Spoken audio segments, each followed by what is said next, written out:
नमस्कार दोस्तों, स्वागत है आप सभी का आपके अपने YouTube चैनल भक्ति ईरा में। दोस्तों, सनातन धर्म में शिव को संहारक और भगवान विष्णु को पालनकर्ता कहा गया है और दोनों ही देवताओं ने इस सृष्टि में पापियों के नाश के लिए अलग अलग समय पे अलग अलग अवतार लिए हैं।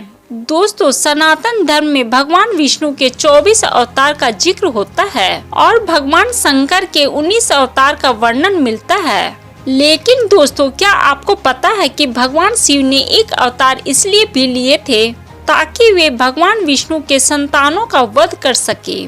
पौराणिक कथाओं के अनुसार जब समुद्र मंथन हुआ और उसमें से अमृत कलश बाहर निकला, तब राक्षसों और देवताओं के बीच उसे पाने का झगड़ा होने लग गया और दोनों पक्षों में देखते ही देखते भयानक युद्ध शुरू हो गया। कहा जाता है कि इस दौरान भगवान विष्णु ने असुरों का ध्यान भटकाने के लिए कई अप्सराओं का निर्माण किया। इन अप्सराओं को देखकर असुर इन पर मोहित हो गए और इन्हें उठाकर पाताल लोक लेकर चले गए। इन अप्सराओं को असुरों ने वहां बंदी बना लिया।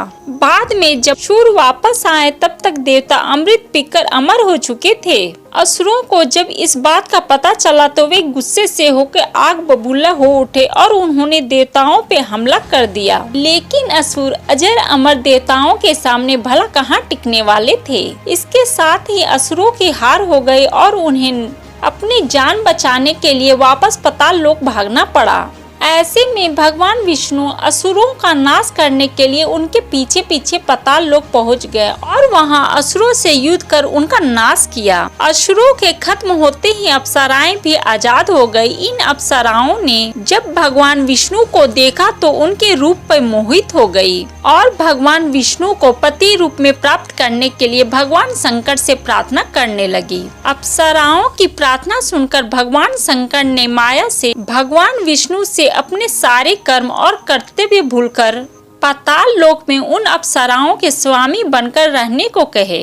भगवान शिव की इस माया की वजह से भगवान विष्णु अपना शुद्ध बुद्ध खो बैठे और उन अप्सराओं को ही अपनी पत्नी मान लिए। इन्हीं अप्सराओं से बाद में भगवान विष्णु को पुत्र हुए जो कि पाताल लोक में रहने की वजह से राक्षसी अवगुण से पैदा हुए थे। भगवान विष्णु के इन पुत्रों ने बड़े होकर पूरी दुनिया पर कहर बरसाना शुरू कर दिया, जिसकी वजह से देवताओं ने भगवान शिव के पास जाकर उनसे भगवान विष्णु के इन पुत्रों का वध करना अनुरोध करना पड़ा। देवताओं की पुकार सुनकर भगवान शिव ने वृषभ यानी बैल का अवतार लिया और पाताल लोक जाकर भगवान विष्णु के सभी पुत्रों का वध कर दिया। भगवान विष्णु ने जब अपने वंश को खत्म होते देखा तो वो क्रोधित हो उठे और वे भगवान शिव से युद्ध करने लगे। दोनों ही देवता अति शक्तिशाली, तेजस्वी और अमर थे। इस वजह से युद्ध में किसी का नुकसान तो नहीं हुआ, लेकिन नतीजा न निकल की वजह से यह युद्ध काफी लंबा चलता गया।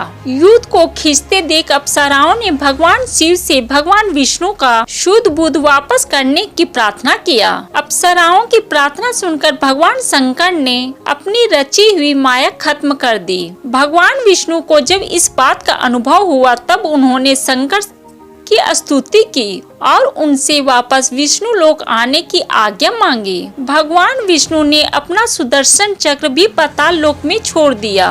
बाद में भगवान शिव ने उन्हें नया सुदर्शन चक्र वरदान के रूप में दिया। तो दोस्तों, कैसा लगा यह वीडियो बताइएगा जरूर। मिलते हैं एक अच्छे और नए वीडियो में, तब तक देखते रहिए भक्ति ईरा संगम भक्ति।